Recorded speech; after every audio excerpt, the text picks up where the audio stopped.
Hello everyone, and welcome to today's Daily Splat. Now then, I have been on a bit of a break after doing the 20 video English Premier League preview videos, and I promised that the first video back wouldn't be about football.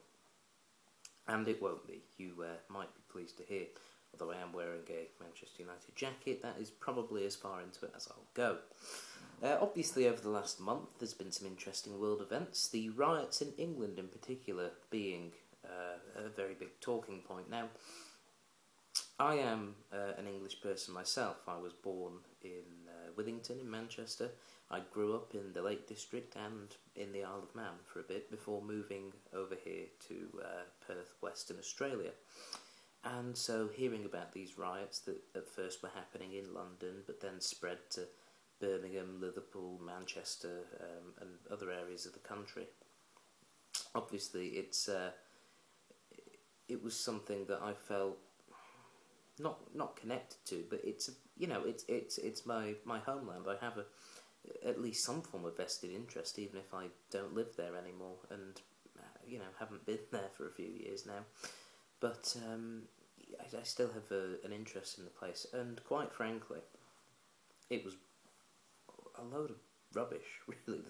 The riots, I mean, I'm not saying that, the deaths and the damage and all that were nonsense. Of course, they were terrible, awful things, but the reasons for the rioting was nonsense. Yes, I know the trigger incident, the death of the gentleman that was shot by the police, did spark the initial congregation of people, but the fact of the matter is that the majority of these rioters are the scum that is the majority of the British lower classes, I'm afraid, and it's the disaffected youth. It's the people who feel as though they're suppressed. Now, you could argue quite successfully that they are suppressed, and you could also argue that they are just scumbags looking to get some plasma TVs, and I think that the truth is both of those things.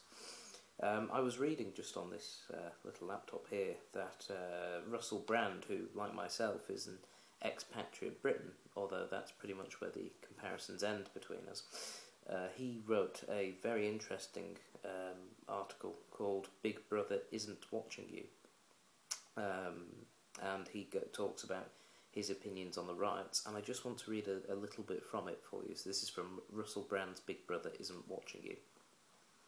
And he speaks about one of the possible reasons why so many people in the UK are disaffected.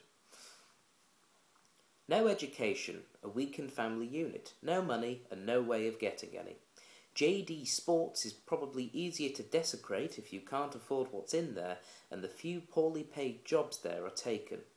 Amidst the bleakness of this social landscape, squinting all the while in the glare of a culture that radiates ultraviolet consumerism and infrared celebrity, that daily, hourly, incessantly enforces the egregious, deceitful message that you are what you wear, what you drive, what you watch, and what you watch it on, in livid neon pixels.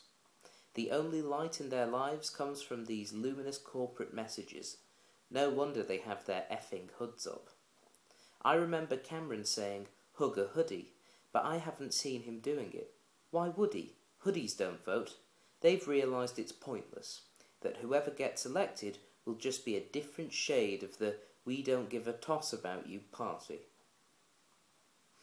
Now, that's a fairly interesting opinion, and it's one that I sort of agree with, really. The fact is that a lot of people in the UK, quite frankly, don't have a lot to live for because the opportunities are so few.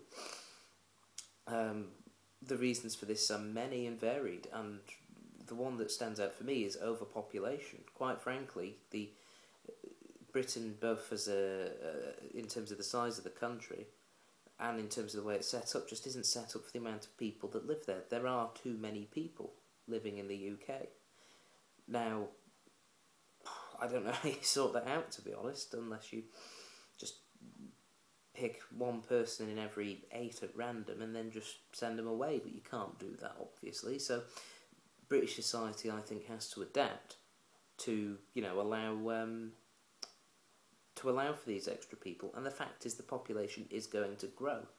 Now, obviously it could be argued that Britain is already trying to do this, the politicians are trying to do this, but the fact of the matter is they're not doing it very well, because it's an extremely difficult problem. I don't think I could, if I was put in charge of all the resources in the world, I still think it would be an incredibly difficult job. So, that said, having, given a possible reason for it, the riots are still wrong. Most of these people aren't rioting for the dead man. They are rioting for the sake of rioting. Now, even though we now, I believe I've given some sort of evidence towards why they may be rioting, that still doesn't make it right. It's, it is ridiculous behaviour, and the fact of the matter is, yes, it's hard to improve, society with all these people that are, being trodden on or feel they're being oppressed, but they're not helping if they're smashing down windows and burning shops and uprooting cars. It doesn't help you one bit. Now, the fact of the matter is that I imagine the majority of people in the UK are decent human beings.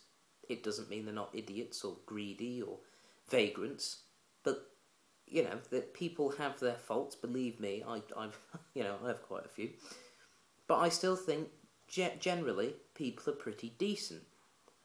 However, I know there are a lot of not decent people in the UK, but that's because obviously they've just been twisted that way by factors including the social infrastructure. Quite simply, it's all a big mess, and I don't know how it's going to get sorted out. I think everyone needs to have a big sit down and think, what is it that they want? Not just for themselves, but as a society. What does everyone want? I think the basics are what everyone wants, somewhere to sleep at night, something to eat. They're the big two, obviously. Being able to afford the cost of living. Being able to buy that food, buy that house, buy the clothes, get yourself from point A to point B, whether that be with a car or, using public transport or something. And also, they've got to be in the right peace of mind, so they've got to be able to afford going to football matches. Whoops, I've slipped it in again. But they've got to be able to go to football matches or other sporting events, or going to the cinema, or going out for food. They've got, okay, those things aren't as essential, but for creating happy and relatively mentally active citizens, then that's the sort of thing that needs to happen. However, the government may not want mentally active citizens, because that may encourage people to question their actions a bit more. That's a slightly cynical view, I know. Anyway, I think, just to sum up, my feelings on the riots are that they were wrong. There you go. The riots were wrong because they weren't rioting for the dead man. Some people were genuinely, affected by what happened to the young man, who I'm afraid his name has escaped me. I believe it's Mike Duncan or Mark Duggan or something like that. But the point is that that's just it. To a lot of the people rioting, they couldn't tell you his name. I bet you they couldn't. I bet if you grabbed 100 of these rioting hoodies, I bet less than 50% could tell you the man's name. And that is what is wrong with the riots. Okay, that is all for today. I will be speaking to you all in the near future, hopefully about something a little bit happier. Until then, bye-bye.